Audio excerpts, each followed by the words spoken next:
Action buttons are hyperlinks that allow you to move around your slides. You can set them to move from slide 1 to slide 2 to slide 3. You can have one that will automatically take you to the end of the slideshow or send you back to the beginning of the slideshow. You know, move forward one slide, move back one slide. So there's lots of different action buttons that you can put in. As a rule, the ones that you will need to be able to put in will be forwards and backwards action buttons. So what I would suggest is have your slides in place, and then when you insert your action button, you will find them sitting in the insert ribbon. So if you click on insert and into the shapes option here, and way down at the bottom of your shapes, you have got your action buttons that are sitting down here. The ones that you will use most commonly will be this icon here, which is the go back or the previous action button. And next to it is the go forward or move on to the next slide action button. Other ones you might use would be this one, which will take you to the beginning of the slideshow. This next one here will move you to the end of your slideshow. And this action button here is the go home button, depending on what you have. The ones that we're going to use today are the forwards and backwards buttons that we have down here at the bottom.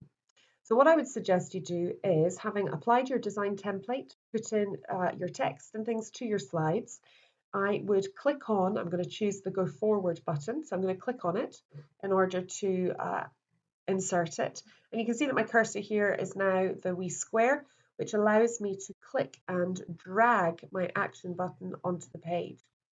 So insert it where you'd like it to go. Make it the size that you would like it to be. You can resize it later on, but you can see here that we're setting this action button as hyperlink, so that on a mouse click, when you click the action button, it will hyperlink, it will take you to the next slide. So you can just click OK on that, and that slide, that is now set. Now, where you place it, you've got to be really careful where you place your action buttons. Your action buttons cannot cover text, and they cannot cover images. So I would suggest that you have your information in your slides and then think about inserting your action buttons, because then you can judge where's the best place for them to go, because we want your action buttons to be in the same place on every single slide. So to do that, place it, and you can move it around should you need to in order to make sure that it's not covering text. I'm going to leave that action button there. So that would be the moving forward action button. Now, if we were in the slideshow and we wanted to go back a slide, we need to insert the backwards button. Now, again, in the insert ribbon and shapes, and again down at the bottom of that shapes menu, and here we have got the go back icon. So click it to insert it. Now, we need it to be the same size as your other action buttons. So my tip is draw over the original one and just draw over it, and that way you are getting an identical, or as close to identical, action button in terms of size as you possibly can. So again, hyperlink this one to the previous slide, so click OK. And what I can now do is drag that action button to where I want on the slideshow.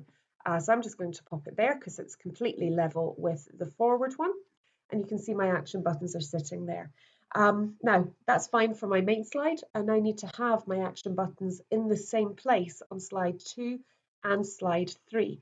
So the way to do it is, if you control and click on both your action buttons, you can see they're both active. And what I can now do is copy both of those. Control C, copy, click on to slide 2, and then I can do Control V, and it will paste them into the exact same position as they were in slide 1. Repeat and do the same on slide 3, Control V, and there you can see that my action buttons have been placed on my slideshow. They are identical in size and they are in the identical position. And they're not covering text. If there were text on the screen or images, I would make sure that they were not covering text and they were not covering images. Now, obviously, on this last slide, I don't need the forward one here, but if you have it, you will not be penalised for having it in your PowerPoint. Same with on the first slide. As you can see here, obviously, I don't need this back action button, but again, you will not be penalised for having them both on your slide.